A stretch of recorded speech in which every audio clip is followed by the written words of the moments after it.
Hello, welcome to మా ఇంటి వంటలు. ఈరోజు మనము చేయబోయే రెసిపీ ఏంటంటే కీమాతో ముట్టీలు. నాన్ వెజ్ కీమాని సన్నంగా పావు కిలో తీసుకోవాలి. పుట్నాలు కూడా పావు కిలో తీసుకోవాలి. పుట్నాలు మిక్సీలో వేసుకొని సన్నం పౌడర్ చేసుకోవాలి. ఇది కూడా కడిగి పెట్టుకోవాలి. గరం మసాలా ఒక చెంచా, ఉల్లిగడ్డ వేయించుకొని ఉల్లిగడ్డ, అల్లం వెల్లిగడ్డ, పసుపు, కారం, ఉప్పు తగినంత వేసుకొని గ్రైండ్ చేసుకోవాలి. ఉల్లిపాయ పేస్ట్ అవుతుంది. తర్వాత మనం కీమా అందులో వేసి గ్రైండ్ చేస్తే ఇలా అవుతుంది. దాన్ని మనము కోప్తల్లా కట్టేసి చిన్న చిన్నగా బాల్స్ చేసి ఆయిల్లో వేయాలి. ఇలా అవుతాయి.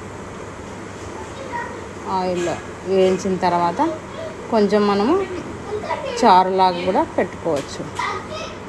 కొంచెం ఆయిల్లో జీలకర్ర వేసి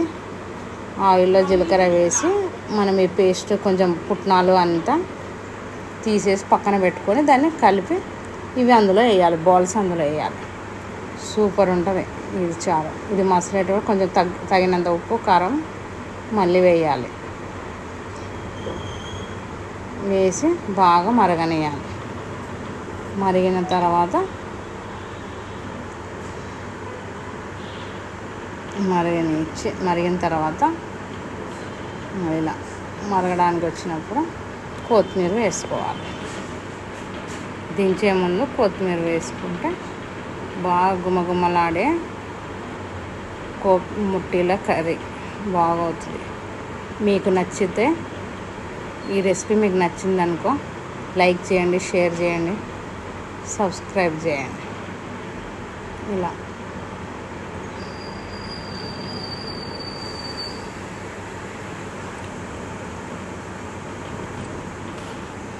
కొత్తిమీర వేసి బాగా మరగనియాలి. సూపర్ ఉంటుంది. బాగా మరిగేటప్పుడు ఇంకా ఇలా ముట్టీలు వేసుకొని కర్రీ వేసుకుంటే చాలా బాగుంటుంది. తిని చూడండి మీరు.